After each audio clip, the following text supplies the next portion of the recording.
Hey, what's popular, everybody?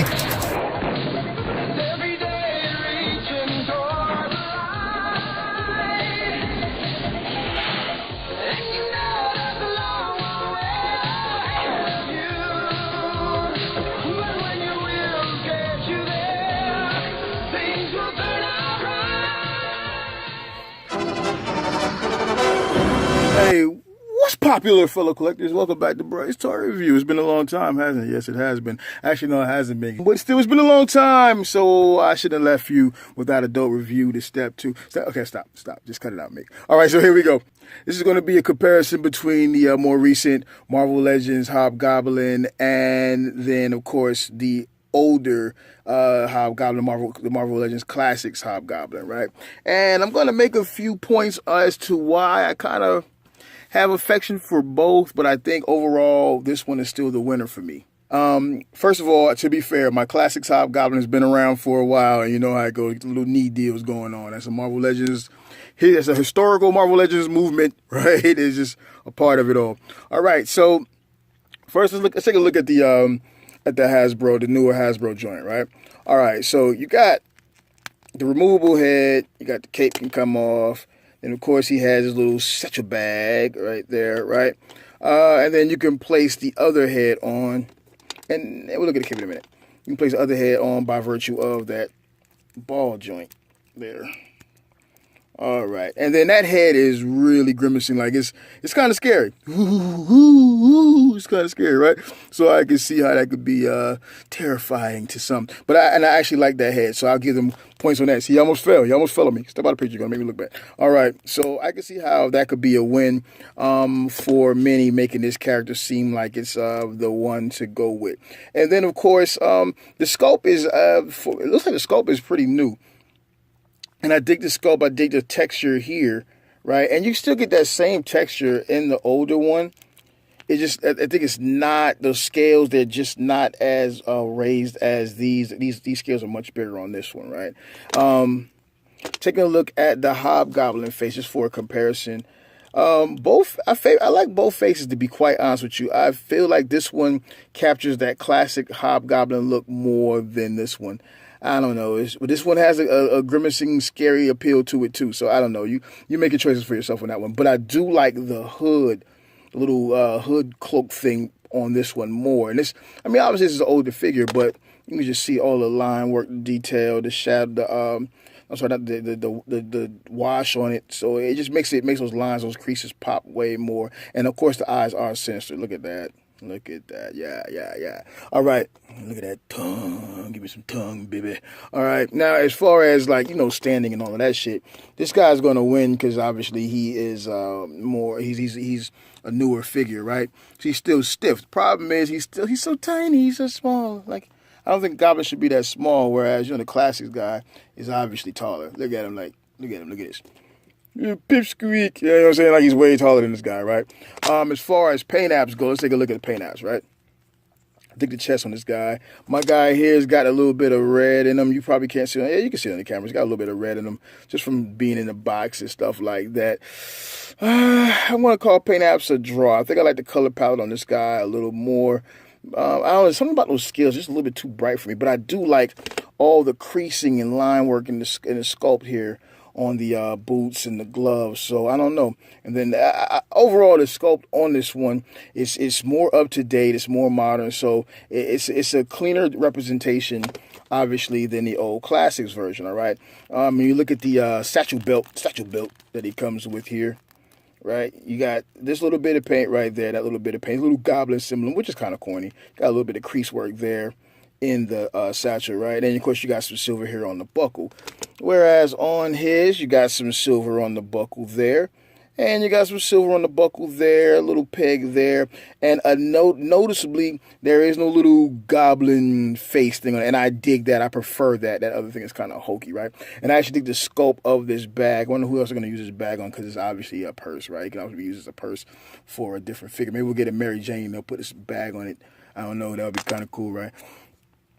Okay, so as far as articulation goes, you get all the typical articulation that you would get from a Marvel Legend. So I'm not going to get too caught up on that. I like the fact that the belt is a separate scope there, a separate piece of plastic there, and you got a little bit of orange there, brown on the belt, silver there. That's tight. I like that he's not like overly muscular or whatever the case is. So you see the creases coming in here over the pectoral muscles, just kind of stretched out over him. I like that, right?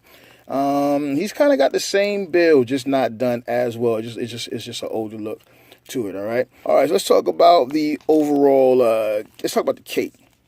This cape's an overall winner. Those tears just totally sell you one, whereas his is more smooth, and it does have that classic. I mean, like classic feel. So that's just not something that we're into, right?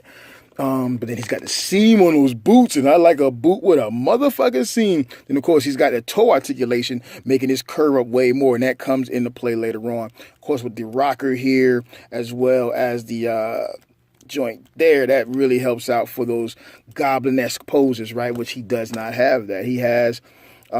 he's got a really good swivel there, so you got to give him that. But it's all together, right? So it's like a hinge with a ball there, and it all just kind of moves around. So theoretically, he should be able to get some really good moves in, but he's so stiff, right?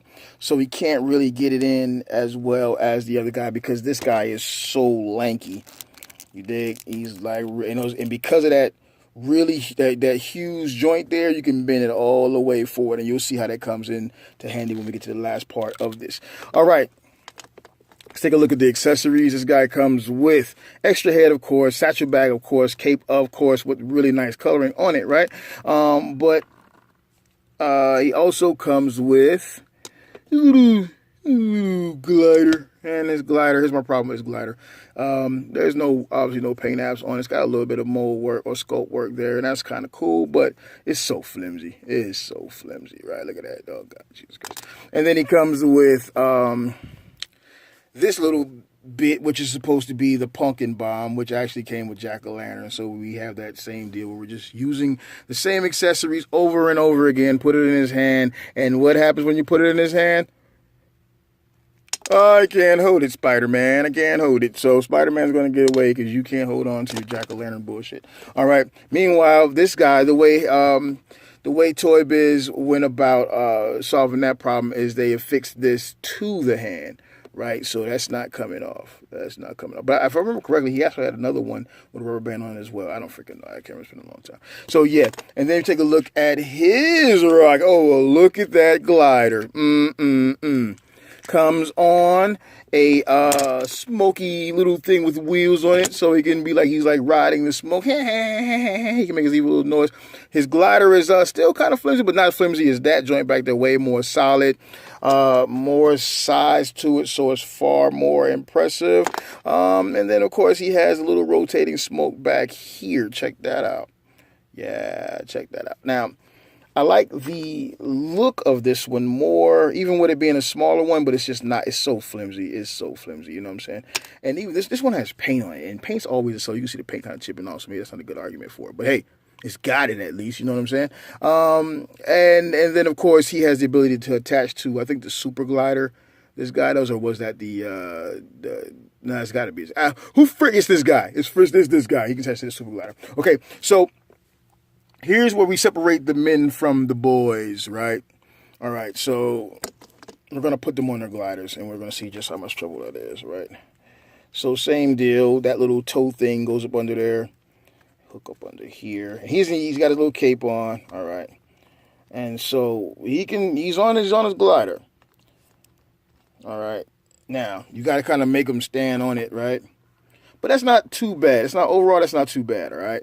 But that happens. That does happen, all right? So now if you want to get that crouch in that he's known for, you kind of got to really put some work in to get it. Now, that's not so bad, right?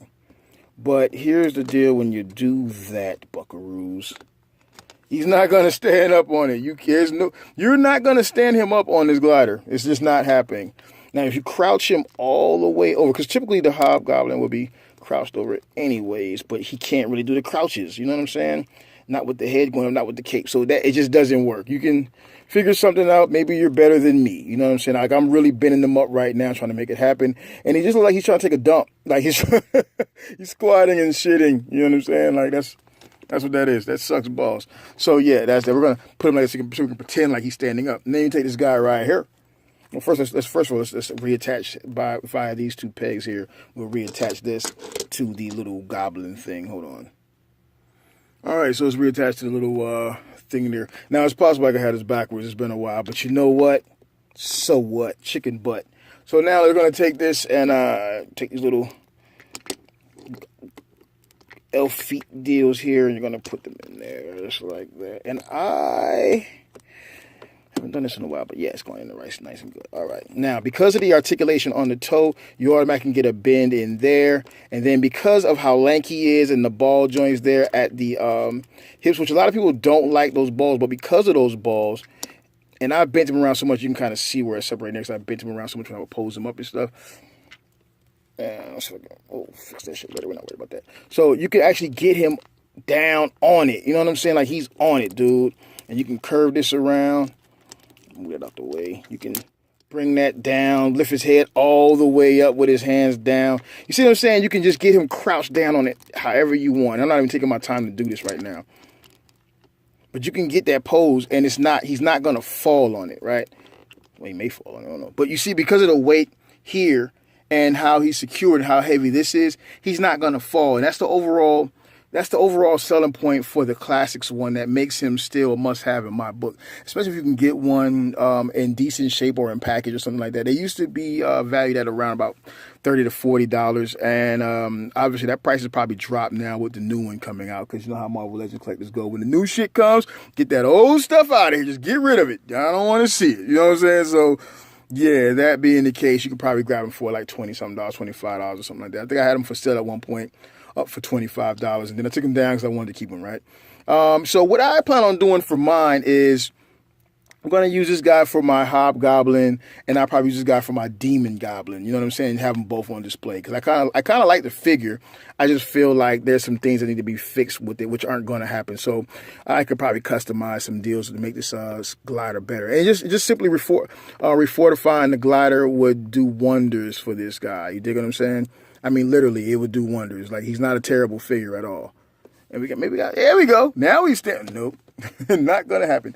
Now, my next issue, and this is going to be my final issue, and we're going to get out of here, right? Because we're already at 12 minutes. I don't want to go too far past that. Is he's not much bigger than Spider-Man, dude. And for me, I mean, this Spider-Man is tiny. This is the new one from the same wave. He's he's the kid Spider-Man, the kid Peter Parker. That's not too bad. But you get any of the other Spider-Man figures like, let's go to the go-to guy. You get some Future Foundation Spider-Man in there. Spidey, he's not even intimidating. And the whole deal with HobGoblin is he's supposed to be intimidating. You know what I'm saying? But not like muscular intimidating, but just a beast. And look at that. I'm scared of you, homeboy. Get out of here. You know what I'm saying? It's not working. So, hey, that's a quick comparison between the Toy Biz Classics HobGoblin and then the current Marvel Legends Hasbro HobGoblin from the Space Knight Venom Wave. I am Brave. This has been a toy review. It's taking me a minute. I may get the rest of them. I may not. Just seeing how I feel. Till next vlog. Out of here.